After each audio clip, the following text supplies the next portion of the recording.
A very weird week to be a Milan fan. You know, the Calcio Guys, Gianni, Nicholas, the Milan fan, Adriano, and friend of the show, Martino Puccio. Martino, how's it going? Good, good. Thanks for summing that up, Nick. I'm sure we'll talk about it in a second, but glad to be back on with you fellas.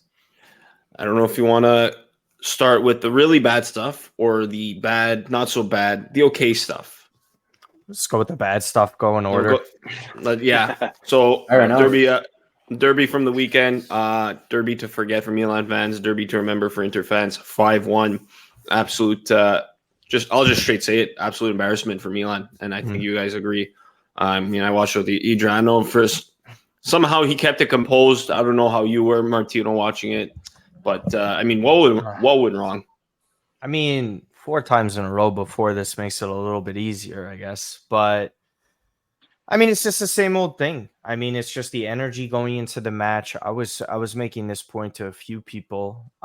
Is that I've seen Milan with a team that were terrible, and Locatelli scoring the winner on an incredible Juve, where we beat them, a team that's clearly superior in every facet, coaching, on paper, on the pitch, just every possible category that you could think of, and they would be able to pull out results from time to time. This is 5 straight that never have happened to Milan losing like this.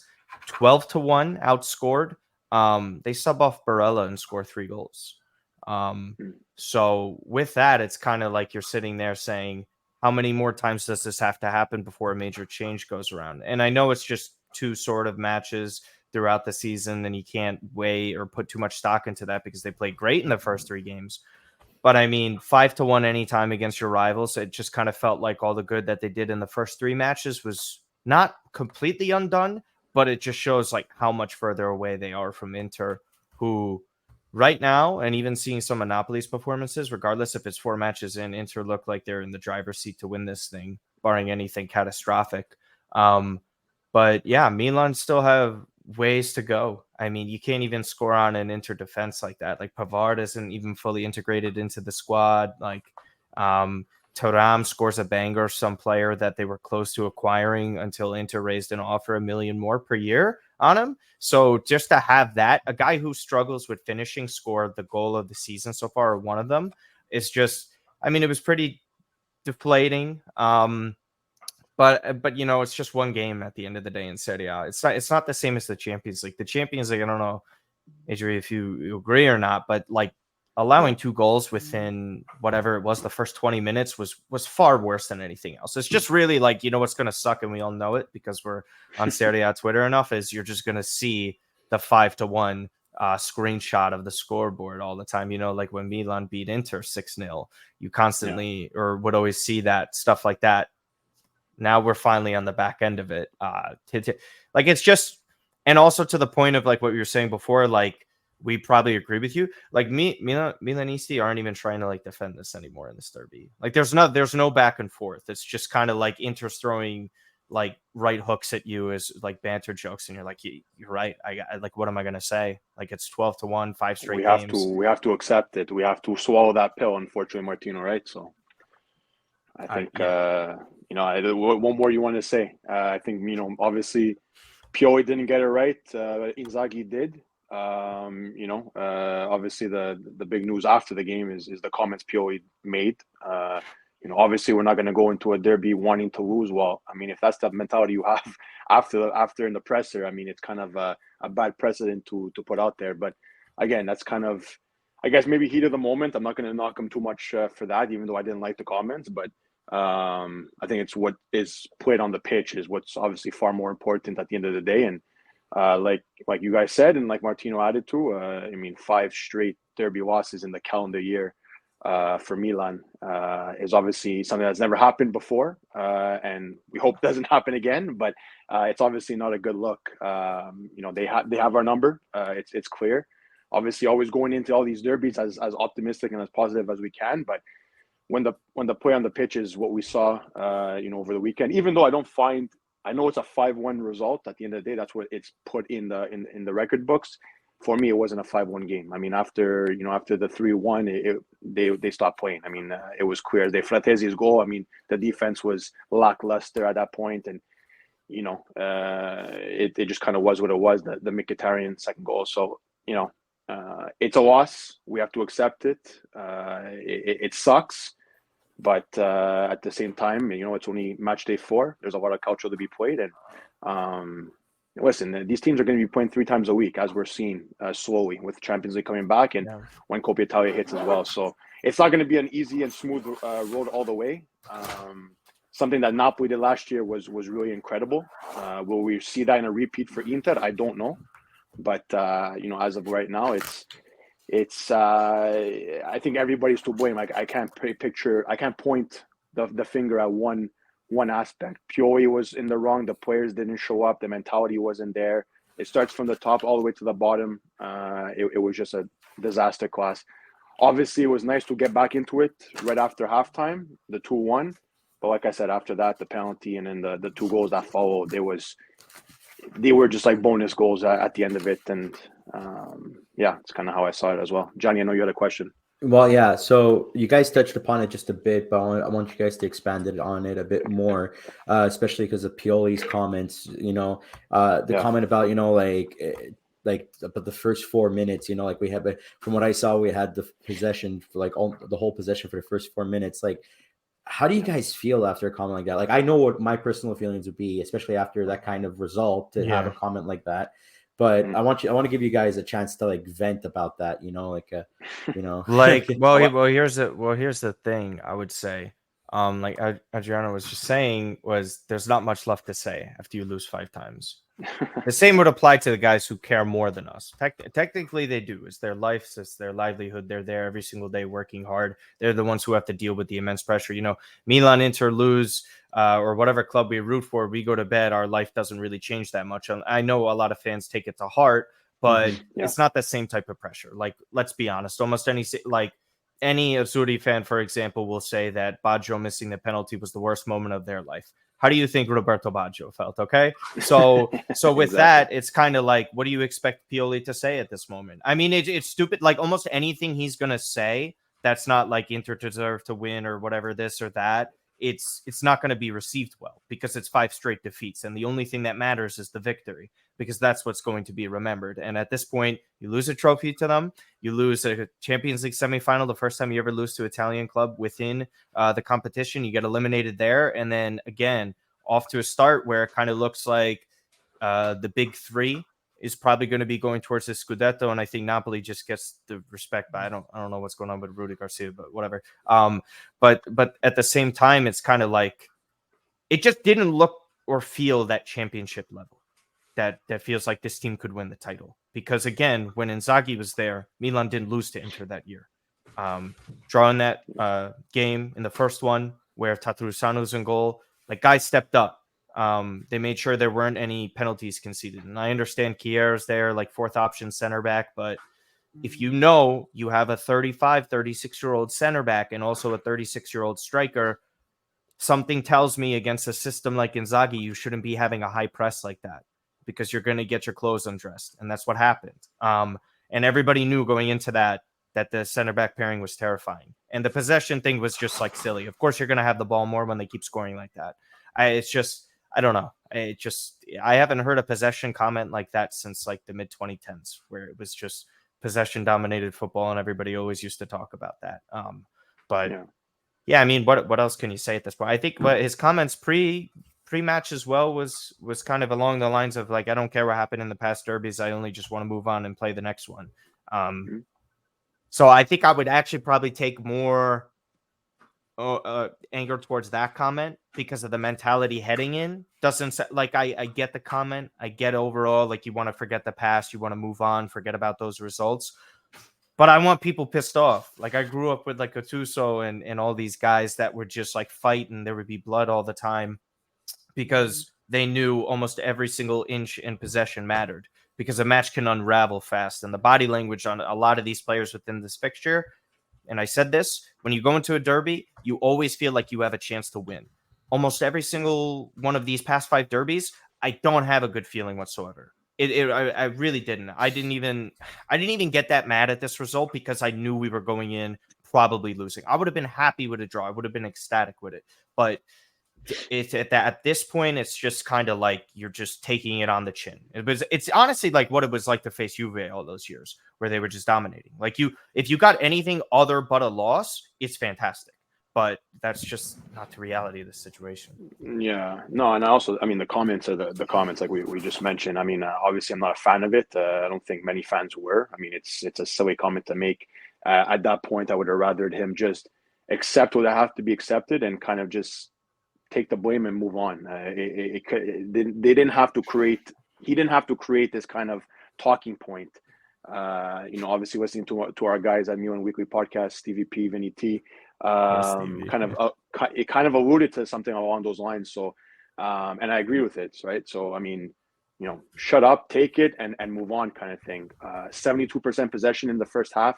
We were seen at your Charles, me and Nick, at the bar at halftime. And Sean, can't forget our buddy Sean. And our buddy Sean had 72% of possession, and what did we do with it? We did absolutely nothing. So the stats can be all there for you. The possession stats can be there. But at the end of the day, if you have all that possession and you do nothing with it, who's to blame? You know what I mean? So it's kind of one of those things that it looks good on paper, but at the end of the result, if the goals are not in the net, I mean, there's not really much to take out of that out of those stats. So yeah, didn't like the comments, but again, it's not an excuse, but it's just something that I think could have been handled a bit differently. Obviously, it sucks, like we said. It's something we want to forget.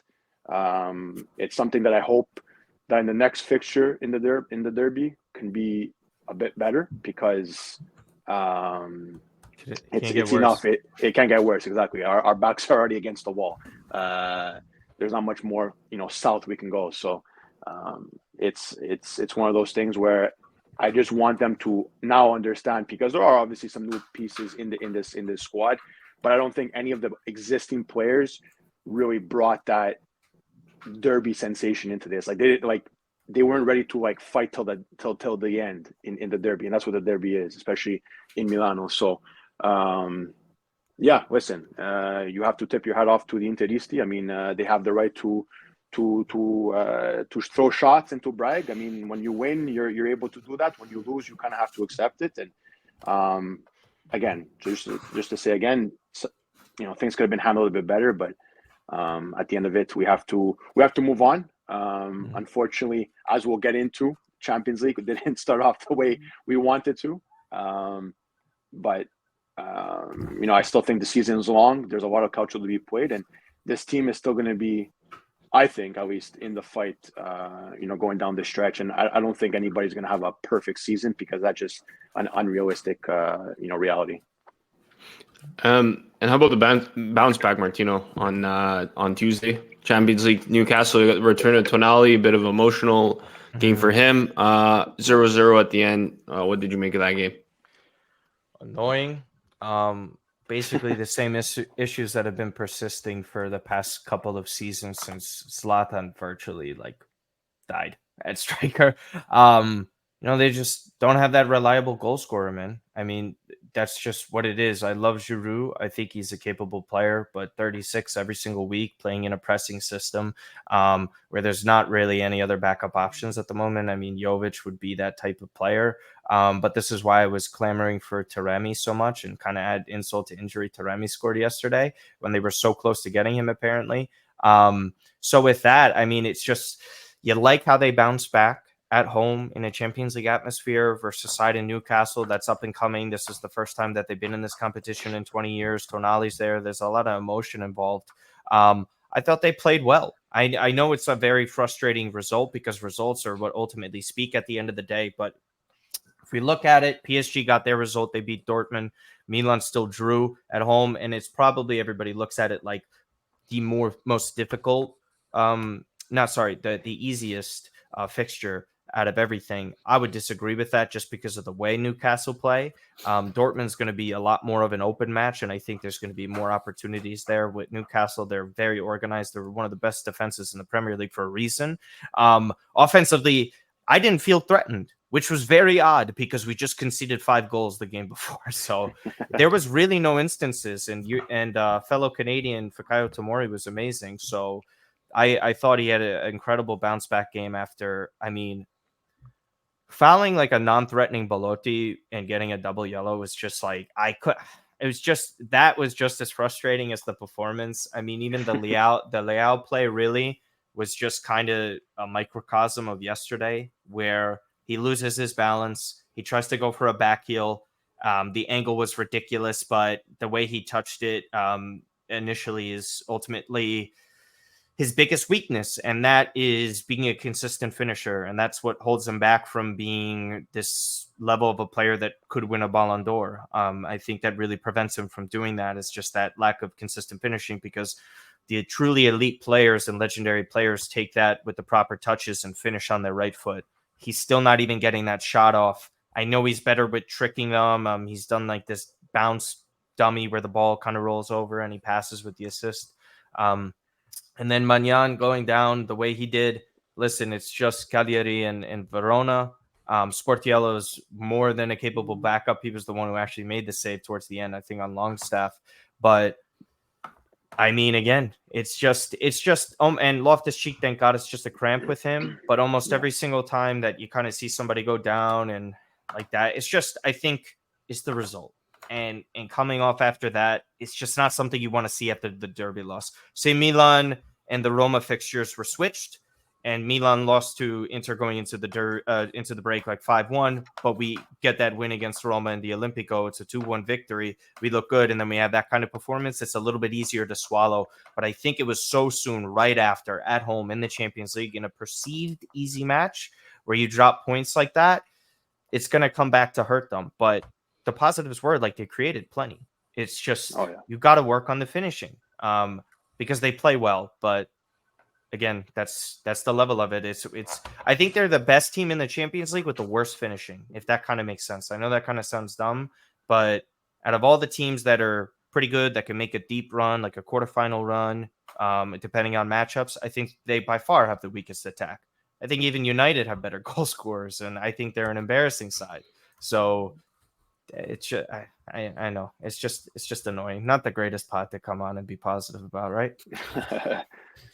That definitely, because like you said it perfectly before.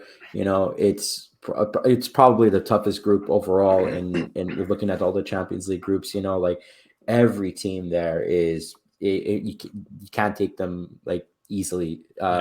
I feel like as if this was probably a game that Newcastle stole. It was definitely a result that they were kind of hoping on, and they got it, and just basically ran away with it.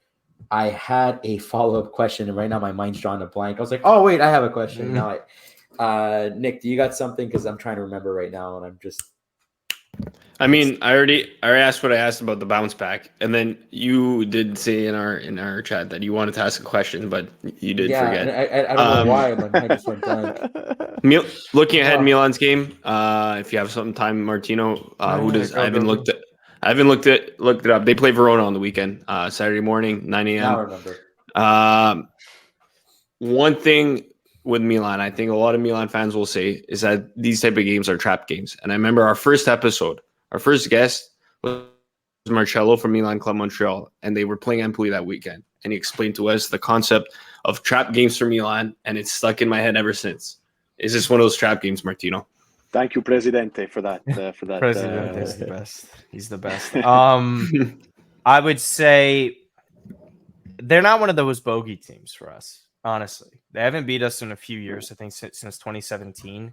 And I know every time someone sees the sun out in Milan, it just gives you flashbacks to, what was it, Benevento with the goalkeeper scoring and stoppage. Even Provedel scoring yesterday, I just had hot flashes from that. I couldn't help it. But yeah, I mean, listen, I think this is the type of proper bounce back. This is a little bit of a lesser side. They played well to start the year, but I think I'm just curious to see the rotations with Pioli, because again, it's weekend, midweek, Lazio on the 30th, and then we get back into Dortmund in the Champions League. So, and then again, they still have to play Napoli and Juve by the time it's in October. So, I mean, they really have to get these 3 points. They're necessary. We'll see where this offensive depth comes into play now.